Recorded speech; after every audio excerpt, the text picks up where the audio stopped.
On today's show, we're joined by opera conductor Stephen Barlow. As a boy, Stephen was a chorister at Canterbury Cathedral. He was then the organ scholar at Trinity College Cambridge and went on to study at the Guildhall School of Music and Drama. He co-founded and was music director of Opera 80. He was also the resident conductor at the English National Opera and also worked with Scottish Opera, Dublin Grand Opera, Opera North and the Royal Opera House. And he was the artistic director of Opera Northern Ireland. So this is quite a different guest for us to have on. It's a totally different world to the other interviewees we've had. But what we talk about is universal. So even though we're talking about classical music, the themes will apply to everyone. And it's fascinating. Stephen has a 40-year career at the top of his game. And the stuff we talk about, I think, is just so valuable to anyone who's starting out their journey, trying to do something great in their lives. So, sit back, listen and enjoy, and I hope you find it useful.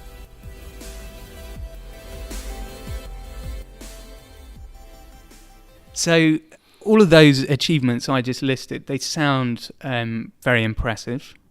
And I think someone looking from the outside would look at that and go, wow, this guy is clearly very talented and has only ever known success. But I'm guessing, as is almost always the case with people who've achieved great things, that the journey was not 100% smooth. Is that fair? Absolutely. Fundamental to any performing artist's career is competition. So all the things you listed there, starting with being a chorister, they all involved competition. So there was an audition to become a chorister, and I'd already failed two auditions. So I'd started playing the piano at the age of 5, which was a wonderful thing that my parents really wanted for all three of us siblings. Yeah. We all learnt musical instruments. And at the age of 7, I was singing actually at Chelmsford Cathedral, which was not so much through audition then. But Philip Ledger helped me, trained me to go for an audition for King's College Cambridge. I went for the audition and didn't get in. So the following year, we tried St John's, Cambridge, right? And I failed that audition. Really? Yes, it's but it's part of the game. Yeah, but I mean, sorry for interrupting, but you were 7 years old at this stage. How much of that did you understand, or was it just your life? You kind of thought, oh, this is normal. I'm going and I'm auditioning against other people and I'm not getting in, or was that quite tough to take at that age? It's always difficult to a degree. But at that stage, Philip Ledger, who was really one of the most brilliant young organist musicians around then, he believed that I was capable. So there was an element of support that was absolutely crucial to one's balance. I think after I failed the second one, I didn't really remember it. I tend not to try and dwell too much on what one doesn't achieve. Try, but the second time, I think I definitely felt that I was letting people down. Most likely, because my parents, of course, had to take days off work and take me there, and I'd let Philip down, and but Canterbury went a long way to re-establishing a sense of achievement. I think also I was aware when I was 9, when I was auditioned, and 9 is relatively late to start as a chorister. But I was aware then that I knew more than I did 2 years before. Okay. So I'd moved on. Yeah. And I knew more about what I could do and how it stood in relation to others. And that's quite important. So the business of being a chorister, and even then it's competitive because we were all numbered in the choir. What, numbered in terms of how good you were? Well, the head chorister was number 1. Right, okay, and wow. then there was a number 2 and a number 3 and a number 4. That's pretty brutal at that age. No, you say that, but I don't believe it's brutal. I really don't believe it's brutal, because you're spurred on by the achievement of others. You see what they do, and you begin to weigh up perhaps what you're better at and not quite so good at. And that's really important. So my highest position in the choir was number 4. Okay. But at the same time, I was head boy. Right. Okay. And I was also captain of every sport. Okay, so it was not that tough.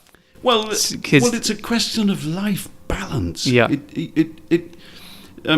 Because at that stage, when I was 13, I knew I wanted to be a musician. I couldn't do without it. But I was also aware that in order to be happy, I needed to be playing sport. So it's a question of waking up to a balance in life that I think is completely central to all of us, actually, but particularly to artists, and we can talk a bit more of that a bit later. So if you were only number 4 in the choir, out of how many? I'm saying only, but that's... Well, there were 18 of us. It was 18. called the 16, but there were 18 of us. Okay, well, we won't get into why that's the case. Presumably singing was only part of the music that you were involved in at that stage. So, because I'm thinking if you were only... At that age, you were thinking, well, I'm only the 4th best in this choir. Is music going to be something that I can really do? Or were you also at that stage, as you were saying about the piano, were you doing other sort of instruments, etc.? Yes, yeah. I was a pianist and making big strides as a pianist. I was interested in learning the organ, of course, with the influence of the cathedral. I also learnt the flute, and then I took up the French horn to go on to King's, which was another audition process. And I was also composing. So the business of only being the 4th best chorister, I didn't get many solos, but I was given 1 or 2 that were particularly difficult, that I was rather good at understanding. Sure. So music was the central thing to me, and always has been. Let's scroll forward a bit then to when you were at Cambridge and organ scholar at Trinity, which I'm presuming, so this is not my world, as you know, but I'm presuming that's quite an achievement in itself, being the organ scholar at Trinity Cambridge, is it not? Well, it felt like it, yes, absolutely. It again,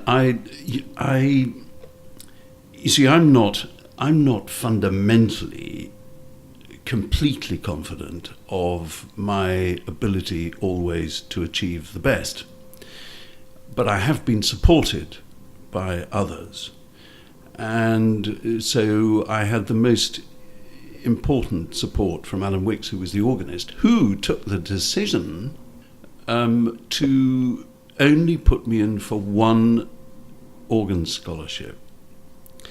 And he said, you're only going to go for 1, and you're going to get it. So with the support of others in this business, and it comes down to the same thing, the support of audiences. You have to judge by a lot of factors whether you're successful or not, because an awful lot of other factors tell you that you're failing. From the people I speak to in my own experiences, that is sort of a universal thing, right? I think the people that I've seen who achieve great things have almost always had those moments where they've been told they're not good enough. And I think probably the majority of people at some point believe that, and they don't keep going unless they have that support network, people telling them, no, you're great, or they have some sort of core inner belief that they really are great. I think that's much rarer. By that stage, though, I mean, it must have been pretty clear to you that music was what you were going to do with your life. Absolutely, and I think at that stage as well, by the age of 18, I knew that I wanted to be involved in music itself. And at quite a few stages in my career, which is now 40 years worth, amidst many, I don't think they're failures, but lack of success has not actually taken away from the fact that music is the most important thing. And music, a love of music and a passion for what it is in all its guises, has actually kept me stable in a lot of ways. Because a career in the arts is a great destabilizer. How do you mean? In what way? Well, because of course success can be judged in so many ways. Is it the amount of money you earn? Is it the number of concerts and engagements you have? Are you in constant demand?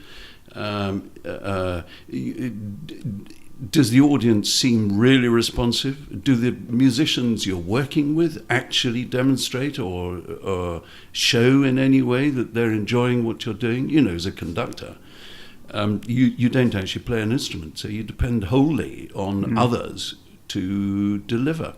So fundamentally, you know, a conductor is responsible for everything. If a singer sings badly, the conductor must take some responsibility because he's looking after the whole. He or she is looking after the whole. There are so many ways of judging your success. Yeah.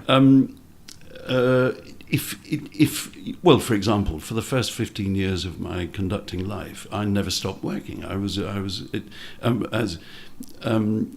Famous story of von Karajan getting into a taxi in a foreign city, and the taxi driver says, "Where to?" And he says, "Anywhere. I'm in demand everywhere." And for the first 15 years, I was in demand. Wow! But I knew perfectly well that in many instances, on the crest of that wave of everybody wanting the new product, I was aware sometimes with orchestras and opera companies that I was far off the mark, and there were lots of reasons for believing that. Such as? Well, at the age of 23 or 24, and you go and conduct an orchestra, and I must have conducted half a dozen of the best symphony orchestras before the age of 28 or 29 in this country. I was very much aware that of all the people involved in a rehearsal, I was the one who knew least. How could I know more? And did people make that clear to you? I mean, were there people who thought, who is this young upstart? Well, it was their right to think exactly that. Right. But I bet you wouldn't have said that at that age. No, you see, you alluded to different kinds of people.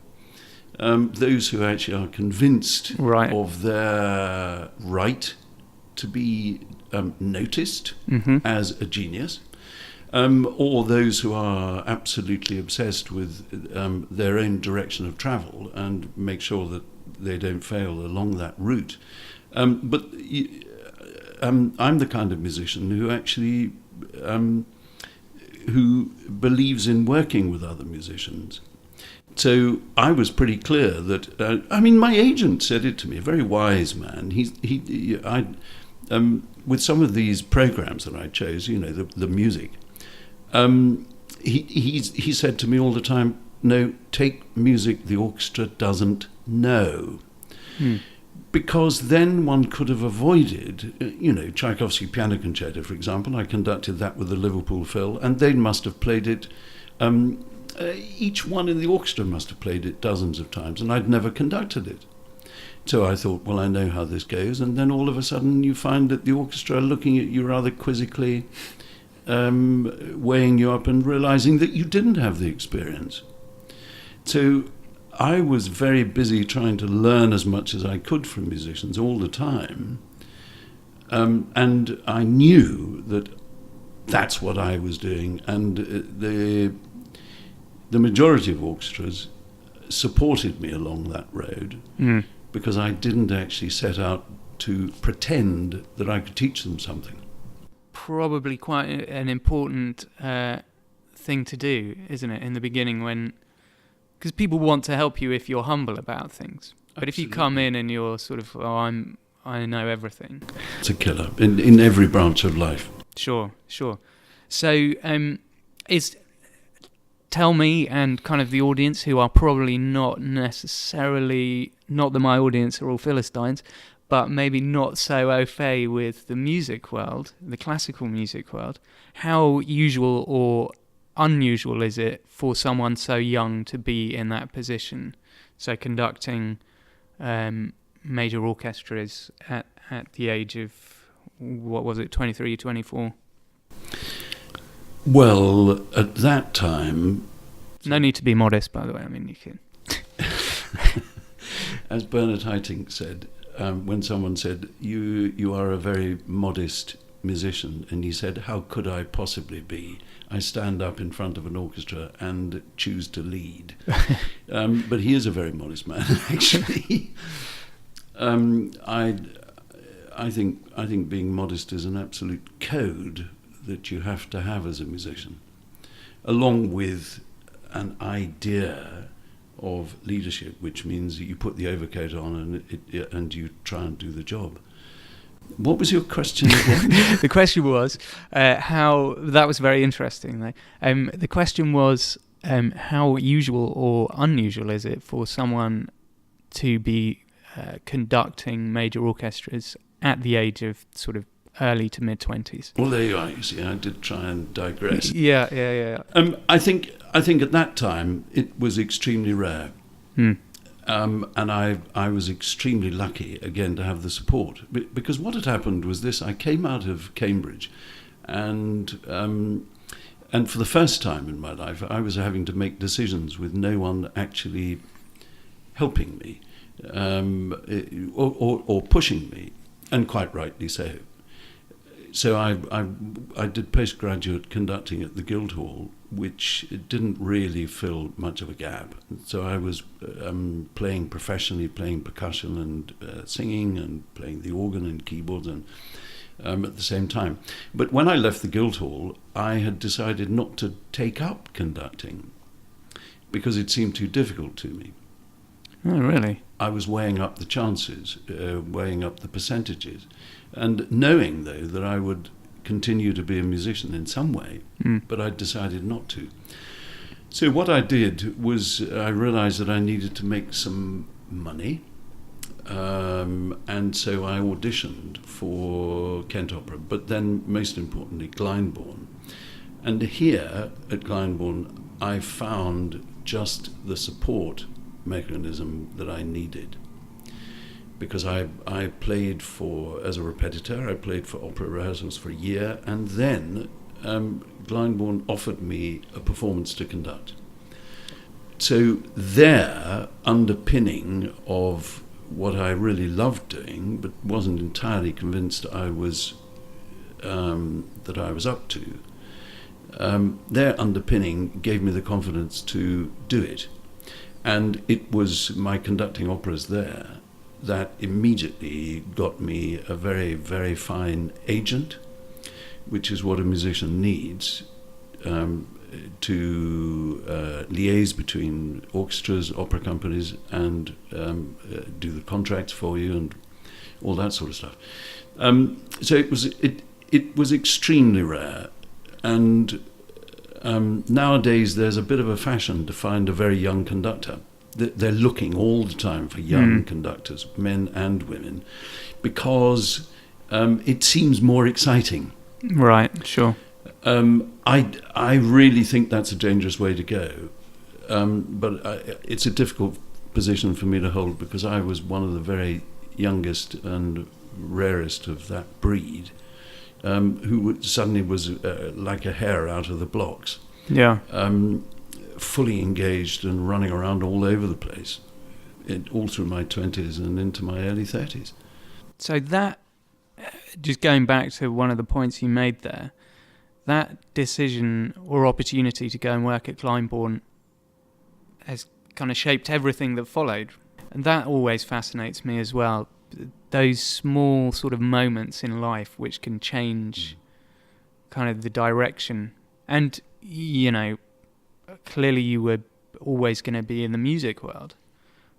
But that sounds like a really sort of critical point that then, if that hadn't happened, maybe you would have been doing what you're doing now, but perhaps it would have been something different.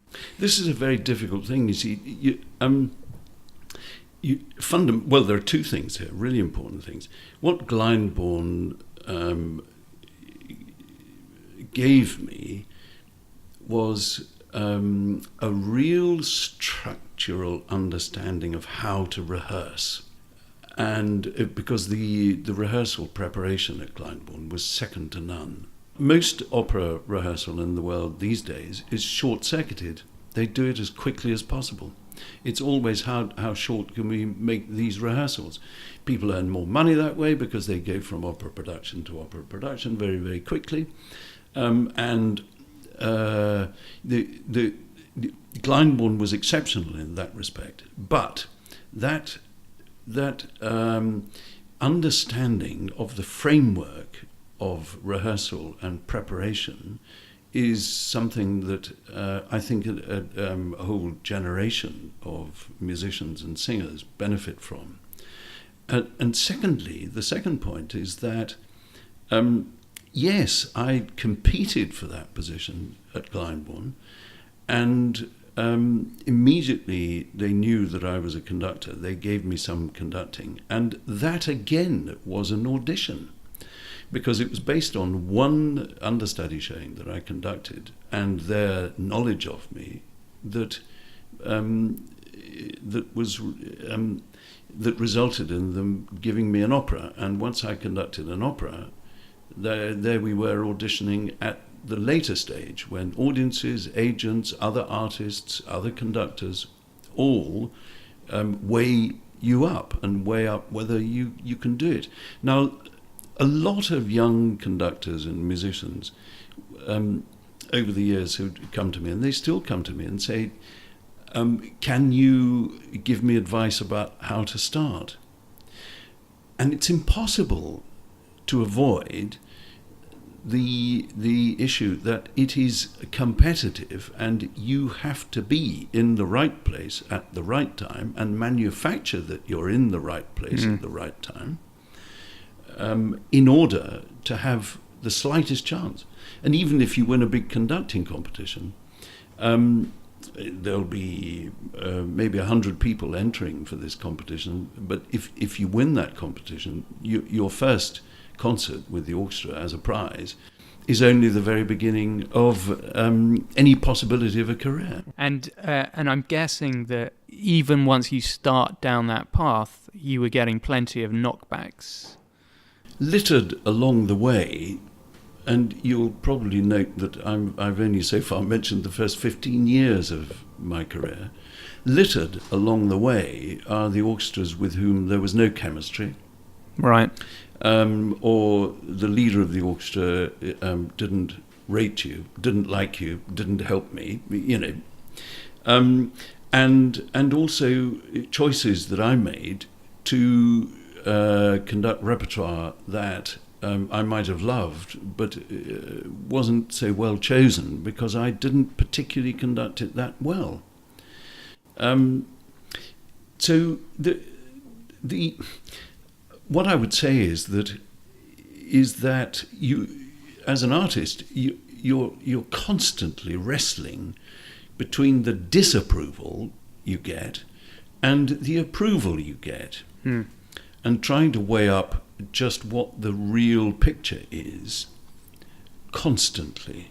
I mean, were there any moments where you, say for instance, someone in the orchestra didn't rate you.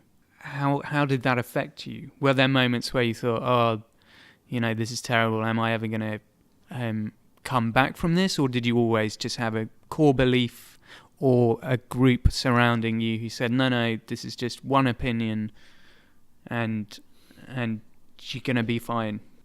It happens. It happened so often, and it was deeply depressing, because the life of a conductor is very solitary. Here's an example. I mean, I'm not paint. I don't want to paint a picture of permanent stress, because the rewards are intense when you get them right. But it was deeply depressing to find that nothing had worked, and be the last to leave a concert hall and go back to your hotel room and realise that actually your love of music had led you into a position where people just would rather you went away and didn't darken their door again, because every performance is an audition, and if you have one meeting with an orchestra that doesn't work, then you're not going to be invited back very soon. And I don't think there is a musician like me, or a solo violinist, who hasn't, during their career, played with orchestras, or and the orchestra simply looked at them and said no. So how did one cope with that? Well, there are lots of other instances of these disapprovals as well. The critics, for example. I think I had a period when I was very young when critics were, by and large, being very joyful and supportive of a new face. Mm-hmm. But it really wasn't too long before they began to ask the real questions. This performance of Tchaikovsky 4 was really very naive, and it was more flash than substance. So all of those, how do all of those knockbacks? I mean, I still get critics writing negative reviews. I'm not quite like Daniel Barenboim, who simply says, for me, the critics don't exist. But you do have to learn you do have to find some inner strength, some reason for what you're doing, which both informs the work that you do that other people say has been good, and also it informs the work that doesn't find approval. So you do have to be very self-aware. Otherwise, of course, well, let's put it this way. I think artists go up and down, in and out of natural depression and elation every time they do a concert. It's why artists can't sleep till 2 or 3 in the morning after a concert. And it's why the next morning you have to disavow the feeling of natural depression when the adrenaline and the deep commitment and concentration that you went through the last night, it leaves you feeling slightly empty. And if you're heading for another train to go somewhere else, or a plane, you do just have to accept that your emotional state is not entirely to be trusted. That's fascinating. I made a note of this. You said you don't want to paint a picture of permanent stress. I think this is very useful for people to hear, right? Because I've done it plenty of times. You look at someone who is in a position where they're doing what they want to be doing, and it's relatively high profile, and you go, wow, their life must just be so easy, and it must just be a high all the time. And so actually to hear you talk about that, I think is very useful to people, and actually in a way inspirational. I think it's also a reminder that this stuff is not easy, right? And a lot of people will think, oh, that guy's just got talent, and so things have flowed very easily towards him. And again, the people I've spoken to so far for these interviews and the books I've read on high achievers, it's almost never the case that it's just a question of pure talent and nothing else. No, I mean, it's always a lot of hard work and loads of self-doubt and questioning yourself, and particularly when you're in a position of success. It probably is, as you say, for artists, the same as for sports people, the emotional sort of ups and downs are probably exaggerated, right? Because you're in front of an audience, and if it goes well, you get enormous sort of adulation, and then when it finishes, you're just on your own in the hotel room, and of course, like you say, the physiological sort of nature of the adrenaline and the endorphins rushing out, it's going to leave you a bit kind of, oh. And you hear sportsmen saying this, and I wonder if it's the same for you. Can you ever replace that high of being in front of an audience and it going really well? I mean... No, I think it's entirely... I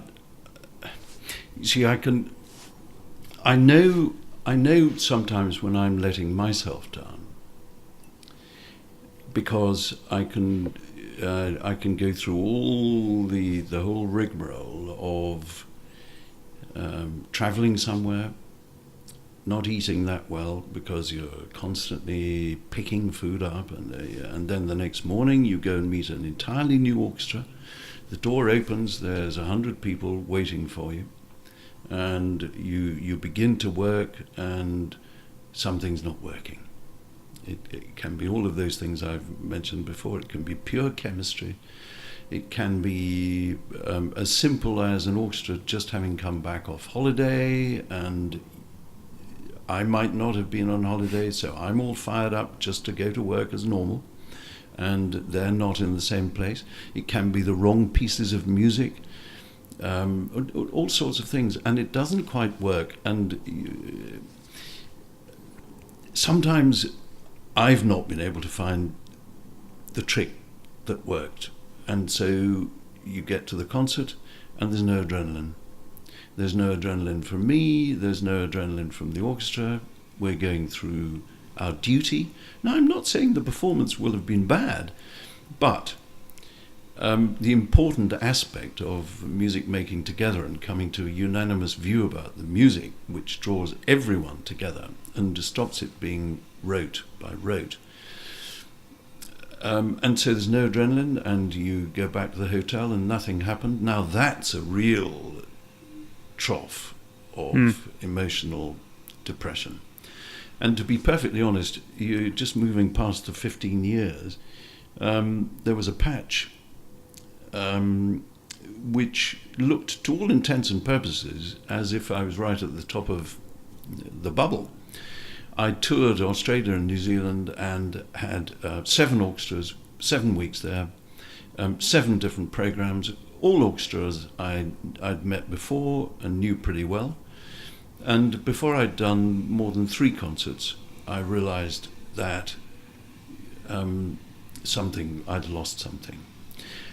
It could so easily have been that they weren't on form. It could so easily have been that it was perhaps not the right music. It could have been so many things. But by the end of that tour, I'd decided that it's quite difficult to sum it up. But I decided that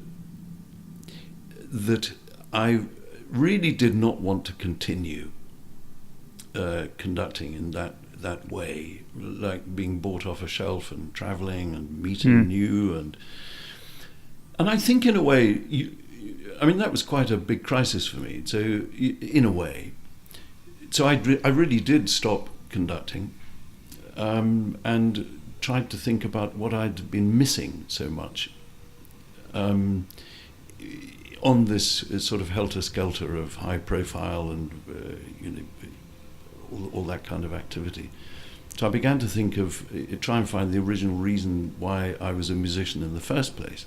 And of course I'd stopped playing the piano because I was too busy. I was away all the time, so I was away some years as much as 9 months of the year, 10 months 1 year, home for a couple of weeks, then away again. So all the things I'd been missing, I think I had to weigh up. So of course, my whole career had been based on conducting, and I'd found out that I'd lost the joy. I'd sort of lost my focus.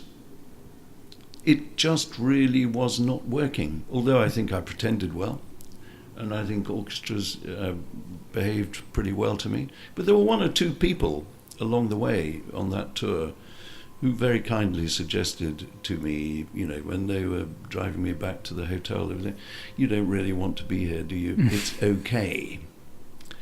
So that took quite a bit of getting round. I managed my life a little bit. But at that stage, I wasn't sure that I was going to go back into conducting at all. Really? No, that's when I started composing much more. Yeah. Started playing the piano and accompanying recitals. But I was really pretty convinced that I'd not come up to the mark of what perhaps I thought a conductor should have had in their sights. Because you were not into it that much, you mean? Or had you felt something had gone? Yeah, I felt something had gone. And I did a couple of operas around that time too. And I don't really know what had happened. I think I'd become slightly cynical. And in a lot of ways, I think I'd lost some of my nerve, but as a result of not being fired up and concentrated. I think I'd fallen out of love with the whole business of conducting, something which I've found in spades in the last 7 or 8 years. There were about 5 or 6 years when I really didn't know whether I wanted to climb that mountain again. And at what kind of age was that? 40 odd. I don't think anybody can survive without looking deep into themselves and weighing up whether their life is balanced with enough, so that first of all you protect yourself from purely work-related failures, and you also spend time in building your support mechanism. You actually find time for the people that are actually going to support you, because no one can do anything alone. At least, and this is my belief. I think the business of being on your own and only trusting yourself, as it were, can become quite disorientating at various stages. And for an artist in particular, there is a stage at which, during a long career, there is a stage at which all of us consider what we're doing. And I'm lucky enough to have had a lot of friends from when I was at school and in the National Youth Orchestra who've gone on to very illustrious careers. And it's very interesting. It was very interesting for me, in particular, to find at that stage in my mid-40s that players, I won't name them particularly, but players in very big positions in symphony orchestras were beginning to weigh up their future and what they'd achieved and what they still needed and what they'd found they actually required in order to maintain their love of what they do. So for me it was quite critical well, actually what I did was to find that a lot of us were a little disenchanted with the meat machine, i.e. the orchestral player's life, means going to rehearsal every day of the week and playing concerts with exactly the same people, and quite often playing the same music that they've played 100 times. And all sorts of anecdotal evidence emerged from all sorts of people when I started talking about it. For example, from David Strange, who was leader of the Covent Garden Orchestra, who said very interestingly that he found it more and more difficult to remain enthusiastic as principal cellist because he said rehearsal was the same things being said over and over again, year after year, because there were different players in the orchestra. And that was one bit of evidence. But the other thing that all of us musicians find is that your love of music, i.e. the reason you did it in the first place, needs to be refreshed. And a long period of the conveyor belt, i.e. producing your product to order, your particular can being taken off the supermarket shelf and bought by someone else, you can lose your sense of why you're doing it in the first place. So I started playing chamber music with quite a few of my friends of a similar vintage, and we did actually discover that original joy in making music. And the second thing we found was that all of our accumulated experience added up to far more than the sum of its parts. And I think this probably extends into all sorts of branches, including teaching, the law, business, that in order to stay true to your original inspiration, you have to refresh, step sideways and look at what you're doing, and perhaps imagine new avenues that involve the same basis, but actually comes from a different place within you. So you're not simply performing to order, you're not and by performing I mean in the broadest sense, you're not just producing to order, but you are in fact instigating something with the same joy and inspiration that you had originally. And I think that's absolutely crucial. And that began to play a much bigger part in my life when I went back to conducting, because I found that I was looking at the old red flags of looking for approval, the old ways of looking at success in terms of money or in terms of audiences standing on their feet or everybody clapping you on your back, almost over rigorously. It gave me a new way of dealing with it, which was to actually be my own judge. And at the same time, to begin to try and pass this on to other younger performers, so that at the very least they could understand that experience does teach you more and better ways of dealing with success and failure, with a great deal more balance. I don't think this is very different from experience in all sorts of things, in all sorts of other branches. Experience does matter, and it gives you a much better overview of how others are relating to the work, how they're relating to you, and that happens vice versa. People recognize experience when they see it, and in our profession at least, we're very lucky that experience is noticed by audiences, by players, by managers, and the whole game changes. But the most important thing is to take into work, you see, the pure adrenaline of being on the podium vanished a very long time ago. Because, of course, everyone starts out simply riding the crest of everyone else's approval. That's all that happens. It's the same if you invent a new product. You're riding on the crest of the wave of the product. But immediately one takes that out of the equation. I was really pleased to find that experience had actually taught me a way to engage musicians in a way that they weren't necessarily being troubled by any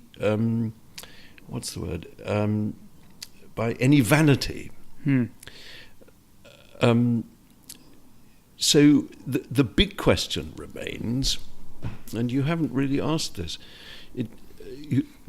what is a just ambition?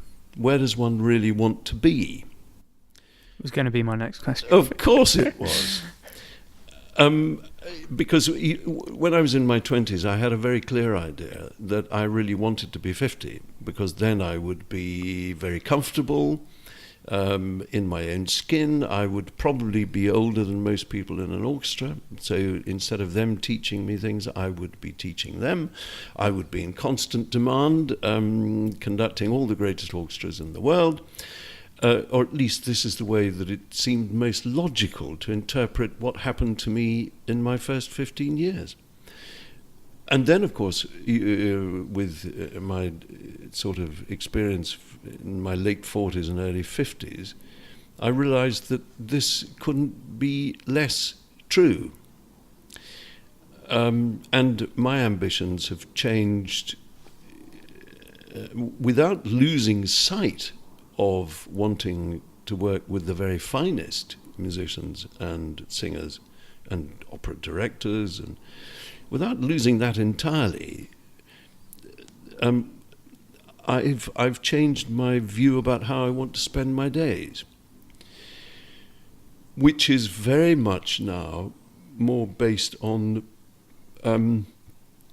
constructing projects, constructing a span of work, and trying to find a way of helping other people in the structure, like managers,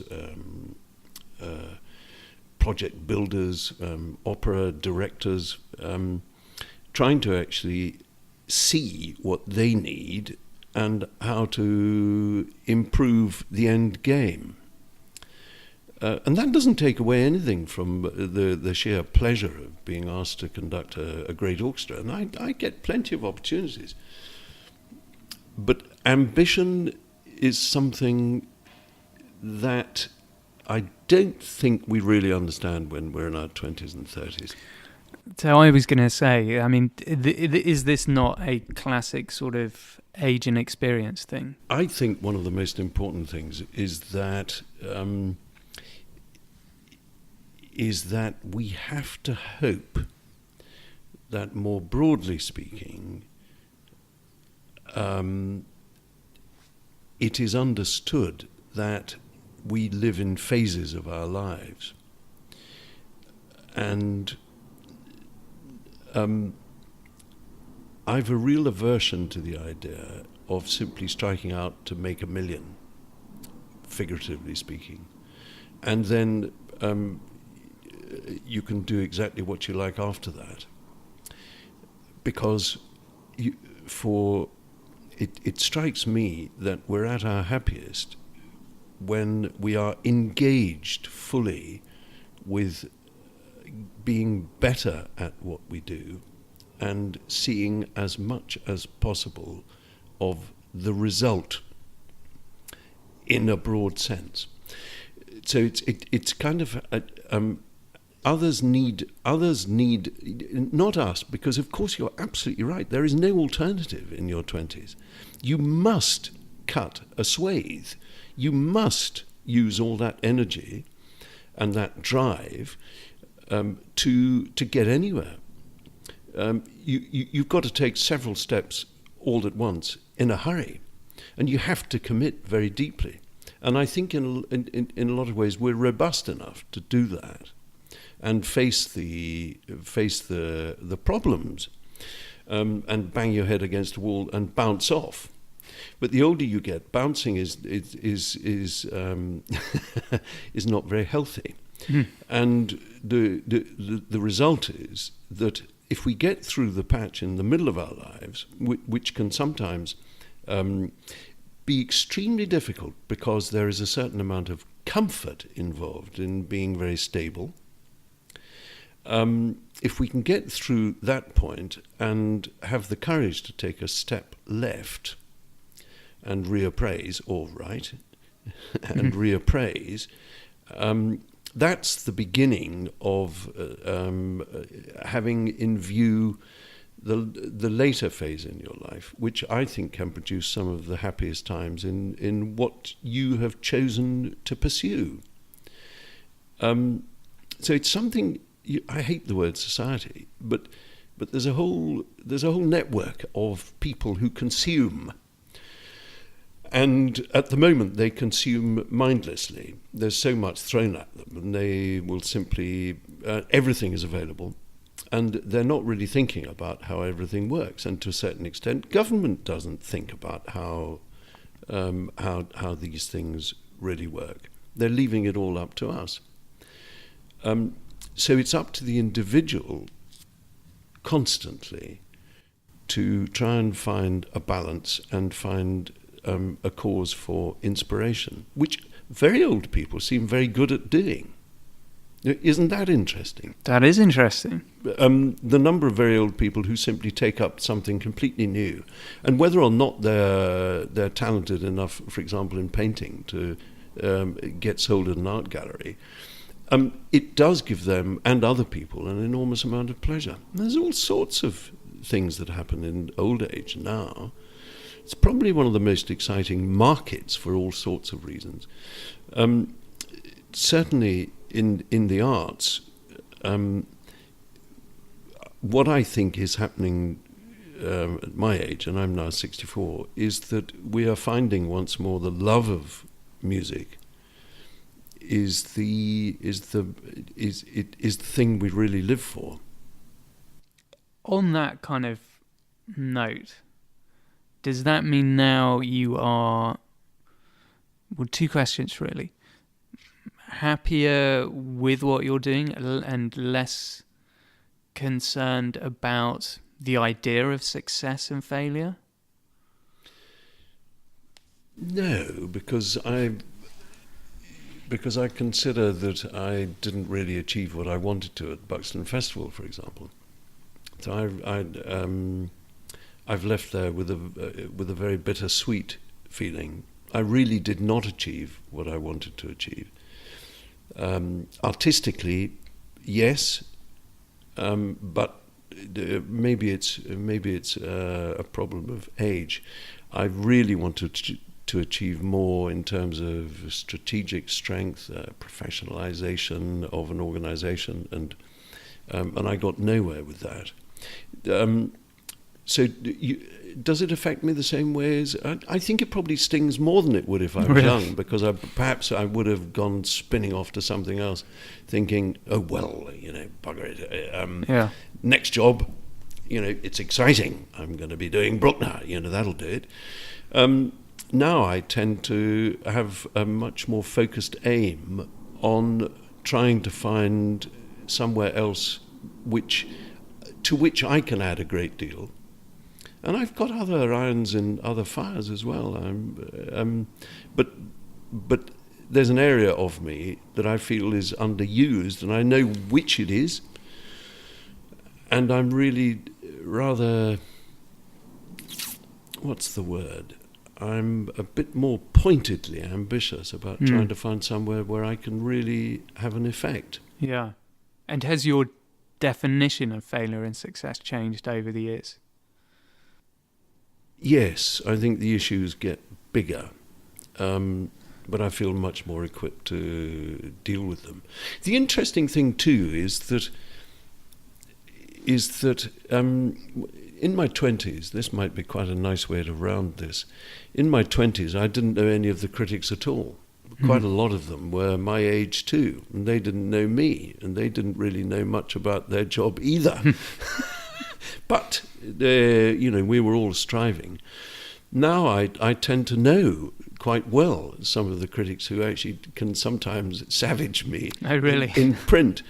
But all that does is make me smile, and yet people will come up to me and say, God, how could they say that? It's so hurtful, and I find myself saying, in the big scale of things, this is not such a serious issue. I think failure and success have lost their polarized meaning to me. Yeah. They are much closer to each other now than I thought when I was very young. How do you mean? I think what I mean is that a damning review really, when I was very young, it sort of upset the apple cart, and it used to make me both very angry and very, stung angry. But it also made me feel that there was no justice in the world. Okay. Nowadays, I tend to see criticism as, I wouldn't say helpful. It's not helpful, but it is quite interesting to take on board, to step inside those persons' shoes, and to see the other side of the coin. The only danger is when business decisions are based on reviews, and that must be the same for every kind of product. Where success and failure when you're young feel very tangible and objective points of reference, they become much more subjective and malleable, and in quite a lot of ways useful in keeping your feet on the ground. So let's wrap it up there. Fascinating chat. I think, as we said throughout, there are a lot of universal themes there. I think people can apply it to any walk of life. Thank you so much for doing this, Stephen. It's been a real pleasure. Thank you.